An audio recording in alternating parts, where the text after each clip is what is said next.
बिना कैसे जिहार सजना, मोर अखिया रोवत दिन रात। तोर बिना कैसे जिहार सजना, मोर टूटत जावत है जज्बात। सुबह के किरण मन तोर सुरता, सांझ ढले तय आवस। चंदा तारा गवाह बनिन, सपना मरोजे मुस्कावस।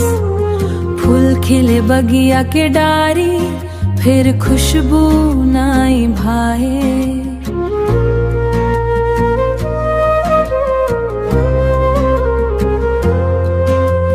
तोर बिनाए मोर सजना, मोर मन हर रोए जाए। तोर बिना कैसे जिहार सजना, मोर अखिया रोवत दिन रात। तोर बिना कैसे जिहार सजना, मोर टूटत जावत है जज्बात।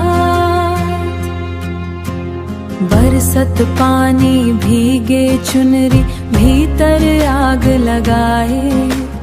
तोर माया के अधूरा किस्सा, मोला रोज रुलाए। रद्दार